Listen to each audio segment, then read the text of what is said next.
Well, it's 11 o'clock at night, Sunday night, and we are 20 miles from the east side of Clarion Island, which isn't very big, and we're making 3.5, sometimes 4 knots, which unfortunately is a little bit too much for me to be able to sleep and not worry about getting too close to the island in the dark. If you calculate 4 knots and look at 20 miles distance, we're talking about 5 hours, which would take me to 4 o'clock in the morning, which is still dark. So it looks as though I reefed down like mad. I've actually got the 3rd reef in. I can't go any smaller on the mainsail, and that's quite a deep 3rd reef as well. And the staysail, which is quite small, has also been furled in quite a bit. So I thought I was going to be able to reduce speed a lot more than I have, but with the wind up at 15, 16 knots, it's pushing us along even with the reduced sail. I've even tried to bring the sail more towards midships so that it wouldn't act so well, work so well in a downwind situation, but even that's not working. So it's just typical of trying to reduce sail, trying to go slowly, and it gets quite difficult with the wind up. Anyway, so it looks as though I shall have to heave to shortly. I think I might wait for another couple of hours, maybe get a couple of hours sleep, and wait until I'm 10 miles off, and then I'll heave to for a couple of hours, and then I'll get underway again, because that way I hope that should make sure that I only arrive at the island at the South Bay anchorage that I'm headed to in daylight. Yeah, I've actually not eaten very much. I've not had my evening meal. I've just been busy trying to work out things and busy with the sail side of things. So it's not exactly a relaxing time, and I'm not sure how much sleep I'll get, if any, overnight. So hopefully a couple of hours. If I do that now, I should manage a couple of hours sleep, and then be okay for making landfall. I'm tired. I'm yawning. Okay, I'll just show a picture of the chart to see what's going on here. So here you can see Clarion Island off to the left there, with the contours around it, and the line leading from the boat. And you can also see, if you look around the boat, you can see there's a 10 nautical mile ring, which is well clear of the island at the moment. So I'm definitely going to need to heave to shortly. Fortunately, the wind is possibly beginning to die, as it does tend to overnight, and with that the seas calm down a little bit. So if I heave to shortly, that should work quite well and give me a couple of hours sleep.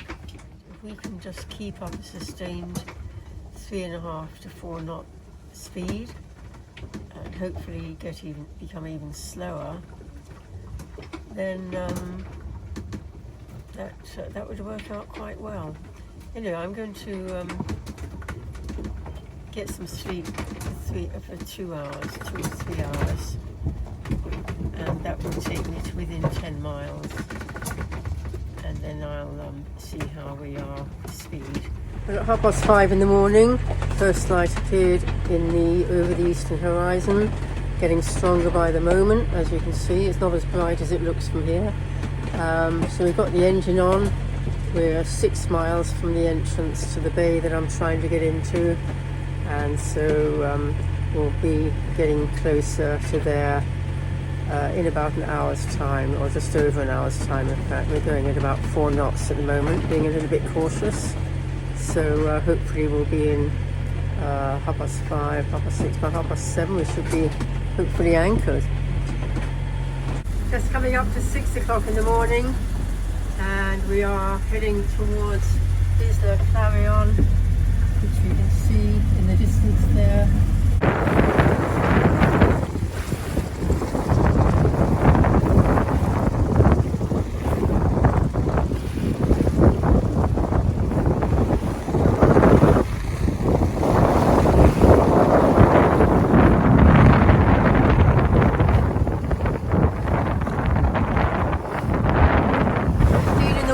And the sun has just risen.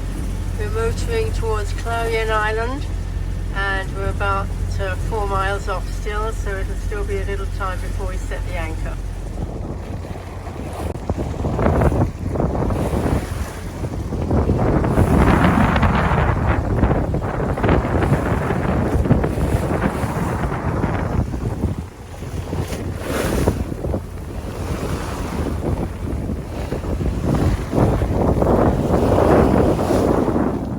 I've downed the sails, and the anchor is now ready to go as and when I find somewhere in this little bay here to stop. So there's a little set of buildings in the distance there, which is presumably the Navy base. It's a lot calmer here, which is nice, in the lee of the island on the south side. As we passed along the south side of the island, there were quite definite breakers, surf. It looked a lot rougher than I was expecting from the surf, from the swell. And as we came in towards the little bay, which I thought had the impression it was totally a protected bay, I was really quite concerned to see the long beach on the far side, on the north side of the bay, again with the breakers breaking. This was not exactly the protected area I was expecting to find here. When I got closer, I could see why why the conditions were so bad within the bay. Big whitecaps because of the 20-24 knot wind and the 30 knot willy waws that kept coming. Very, very strong condition, which had me very, very concerned. This was the pretty dramatic east side of the entrance into the bay. Clearly very, very rocky, and I didn't have any details to show how far out the rocks came, which was a worry. And the west side of the entrance was equally rocky with waves crashing. Here's the Navy base that I made contact with.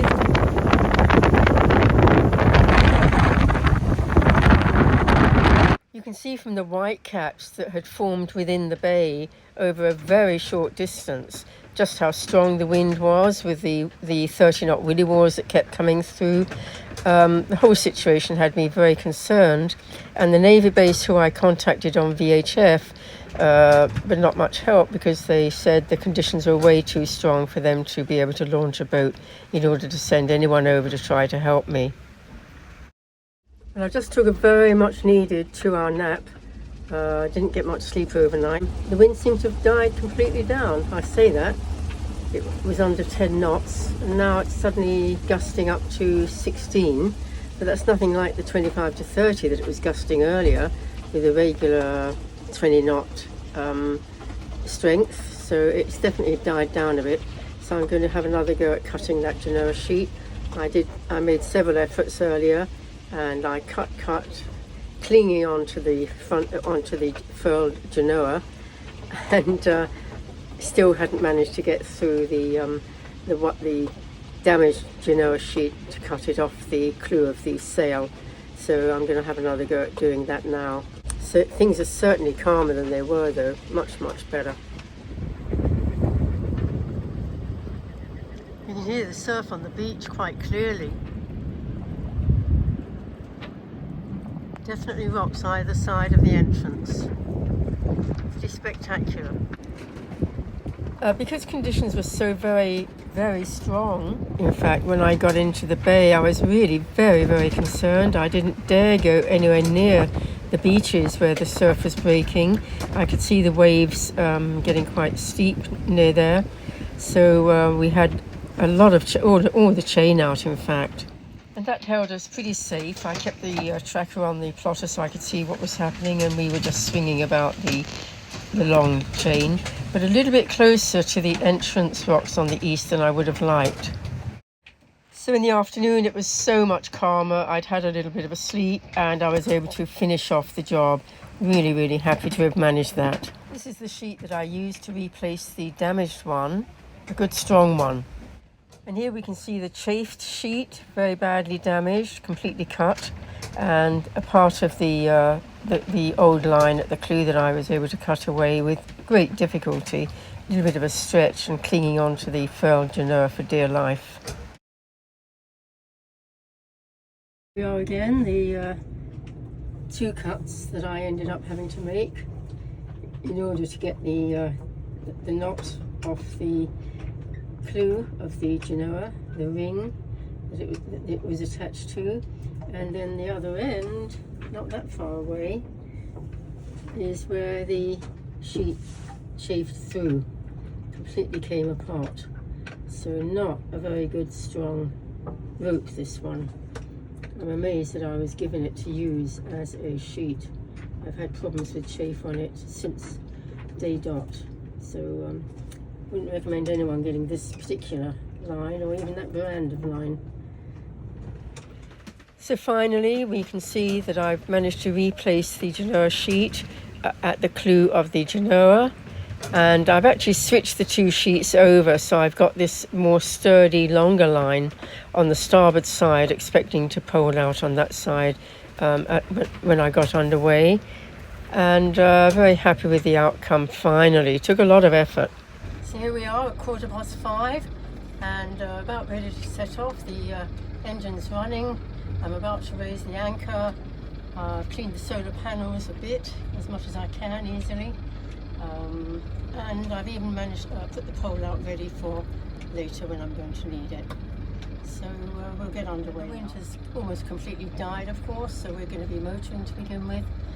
I think there's something like 3 knots of wind from the northeast, but quite calm, good for getting the anchor off at least.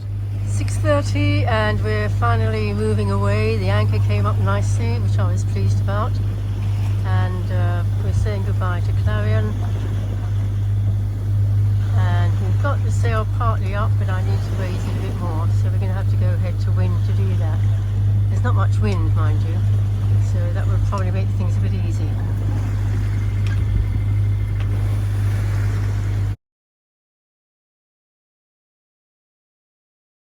So a shot looking back at the island as we left.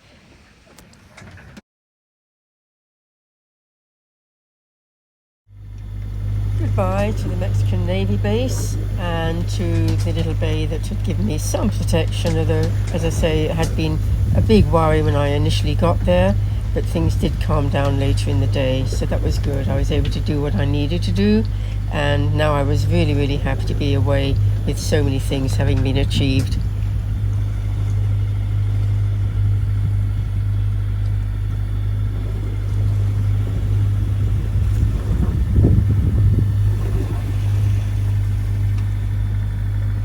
And of course it's always a bonus to get a really lovely sunset as we're getting underway.